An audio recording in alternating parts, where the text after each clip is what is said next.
Bismillahirrahmanirrahim. Assalamualaikum warahmatullahi wabarakatuh. Alhamdulillahirabbil alamin. Shalatu wassalamu ala rasulillahi ajmain. Amma ba'du. Sahabat-sahabat UD yang dicintai oleh Allah Subhanahu wa taala, lagi-lagi kita kembali dalam acara kita ngobrol perkara iman bareng UD. Saya Dedi Sanjaya. Syukur kita kepada Allah Subhanahu wa taala dengan mengucapkan alhamdulillahirabbil alamin.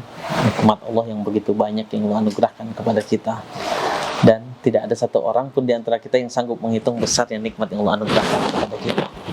Salawat serta salam tidak lupa kita kirimkan kepada junjungan kita Nabi Muhammad sallallahu alaihi wasallam. Allahumma shalli ala sayyidina Muhammadin wa ala ali sayyidina Muhammad.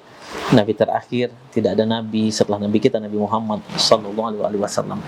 Sahabat-sahabat UD yang dirahmati, diberkahi dan dicintai oleh Allah Subhanahu wa taala, kita menjawab pertanyaan selanjutnya, yaitu pemimpin mana yang layak kita pilih dalam kontestan pemilihan kepala daerah dimanapun, baik tingkat kota, kabupaten maupun provinsi yang akan diselenggarakan pada bulan Desember nanti di negara yang kita cintai ini, NKRI, Negara Kesatuan Republik Indonesia.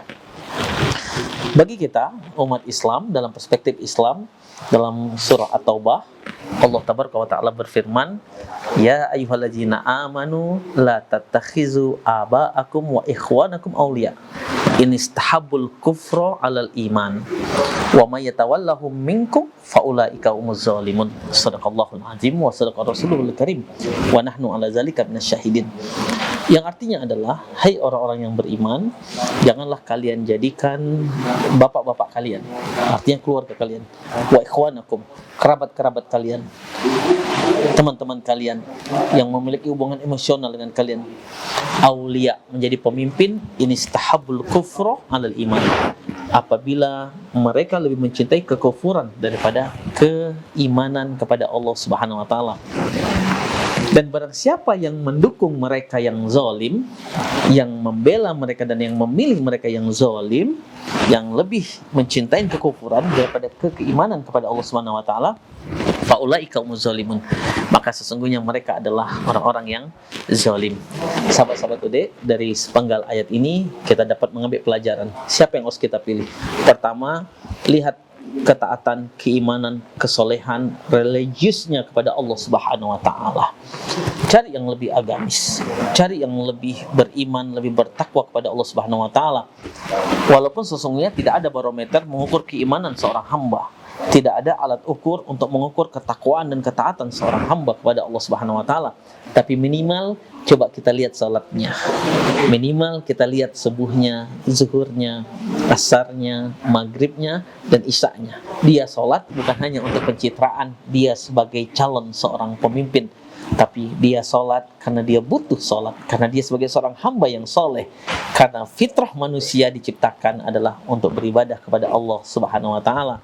Wa ma khalaqtul jinna wal insa illa liya'budun, dan tidak aku ciptakan jin dan manusia kecuali untuk menyembah aku kepada Allah Subhanahu wa taala. Yang kedua, kita lihat kemampuannya dalam memimpin, pengalamannya. Apakah dia sudah memiliki kemampuan? Apakah dia sudah memiliki pengalaman dalam memimpin? Memilih pemimpin bukan memilih sesuatu yang kita anggap hal yang biasa. Kalau bahasa kita, memilih kucing dalam karung. Tapi memilih pemimpin akan dimintakan pertanggungjawabannya di hadapan Allah Subhanahu wa taala. Pilih yang lebih pengalaman, pilih yang lebih amanah, bertanggung jawab dengan apa yang dibebankan, diamanahkan di atas kedua pundaknya. Amanah itu bukan hanya amanah dari masyarakat, juga amanah dari Allah Subhanahu wa taala. Yang ketiga, pilihlah pemimpin yang mencintai rakyatnya, mencintai masyarakatnya, dan masyarakat mencintai calon pemimpinnya. Yang artinya bukan pencitraan. Baiknya bukan karena pencitraan, karena dia seorang calon pemimpin, tapi baiknya adalah tulus. Nasing tulus dia, ikhlas dia. Ketika dia berbuat karena Allah Subhanahu wa taala, dia yakin betul. Ketika dia berikhtiar, ketika dia berbuat baik, maka Allah akan memberikan kebaikan yang sama, bahkan lebih terhadap dirinya. Dan dia yakin betul, kalau Allah mentakdirkan dia menjadi pemimpin, dia akan menjadi pemimpin tanpa halangan dan hambatan dari manapun juga. Yang keempat, bagaimana kita memilih pemimpin? Pilihlah pemimpin yang tidak pernah mencari kesalahan, mencari aib, mencari kekurangan rivalnya, pemimpin yang lain. Tapi dia disibukkan dengan kekurangannya, dia disibukkan dengan aibnya, dia disibukkan bagaimana dia bisa lebih baik untuk rakyatnya, untuk masyarakatnya. Apa yang bisa ia berikan untuk kebaikan masyarakatnya, untuk rakyatnya. Tuba liman sagalu aibuhan uyubinas.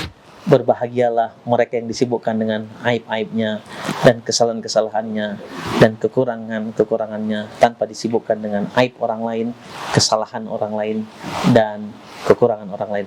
Sahabat-sahabat UD yang dirahmati dan diberkahi dan tentunya dicintai oleh Allah Subhanahu wa taala. Mudah-mudahan Allah anugerahkan pemimpin di kota, kabupaten, provinsi, di seluruh wilayah bangsa kita, pemimpin yang beriman kepada Allah, amanah dengan amanah yang diberikan oleh Allah Subhanahu wa taala. Pemimpin yang bertanggung jawab, yang mencintai dan dicintai oleh rakyatnya. Kullukum ra'in wa kullukum mas'ulun an ra'iyatihi. Billahi taufiq wal hidayah. Wassalamualaikum warahmatullahi wabarakatuh.